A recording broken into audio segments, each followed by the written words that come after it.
हा बोल सर. हा बोल सर. ते पण काय होईल की मी जे बोललो ते त्यांना कळणार नाही ते नाही का, त्यामुळे मी एक तास तर हे झालं सर ते आले. हो त्यांना फोन लावा ना. त्यांना बोला झालंय असं करू नका, सगळे बसले पत्रकार सिनियर आहेत समोर महिला आहेत सगळे. चालू करू ना. ओके, तर या ठिकाणी मी चालू करतो, परंतु जास्त मोठा विषय नसल्यामुळं जे काय आहे तरी सुरुवात या ठिकाणी करतोय. हे राजा राणी नावाचा एक मराठी चित्रपट नुकताच प्रदर्शित झालेला आहे.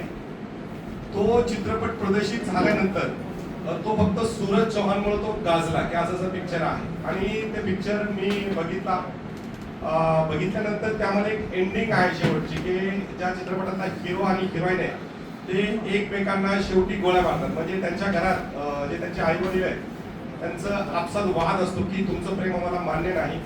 समाजाच्या भीतीमुळे ते पळून जातात आणि एका ठिकाणी कोपऱ्यात नदी काठी येऊन ते एकमेकांना गोळ्या मारतात. अतिशय टीनेजर कमी वयाचे ते हिरो हिरोईन आहेत. त्यांचं अनुकरण करून इतर लोक देखील मुलं मुली हे करू शकतात असं गांभीर्य मला त्यामध्ये जाणवलं.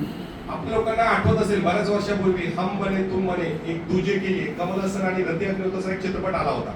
त्या चित्रपटामध्ये हिरो हिरोईन शेवटी उड्या मारतात आणि आत्महत्या करतात.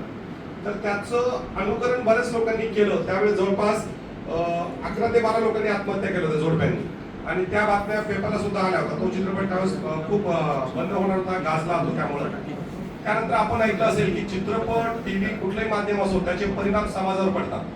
त्यानंतर सैराट असेल, सैराट नंतर एक फॅशन आली की पोरं पोरीने पळून जायचं. आणि आपण जेव्हा एखादा चित्रपट बघतो म्हणजे त्या ठिकाणी दारू पित असेल, स्मोकिंग असेल तर खाली लिहून होतं की स्मोकिंग इंड्युस टू हेल्थ, अशा प्रकारे लिहून होतं. पण सेन्सर बोर्ड असे भावनिक चित्रपट, रोमॅन्टिक चित्रपट पास करत असताना त्याच्या खाली लिहित नाही की हे काल्पनिक आहे, तुम्ही आत्महत्या करू नका. तर हा संदेश तिथपर्यंत जाऊ नये म्हणून आम्ही हे केलं होतं. सूरज चव्हाणला मी चांगलं ओळखतो. बिग बॉस तो जिंकून आल्यानंतर मी त्याला स्वतः जाऊन त्याची ट्रॉफी हातात घेतली. आमचं बोलणं झालं ट्रॉफी कशी पकडतात, त्याचं अभिनंदन केलं. तो खूप छान आहे, चांगला कलाकार आहे. इव्हन दो इंस्टाग्राम टिकटॉकवर मी सुद्धा माझे काही सोशल वकिलीचे मेसेज असतात हे असतात, त्यामुळं एकमेकाचा परिचय आमचा खूप चांगला आहे. परंतु माझा त्याला विरोध नाही. एक गरीब घरचं पोरगं वरती जावं ही माझी सुद्धा अपेक्षा आहे. कदाचित माझ्या या वादाला फायदाच मिळालेला आहे. तर त्यांच्या या कृतीनंतर फक्त चित्रपटाचं जे सीन होतं त्याला माझा आक्षेप होता.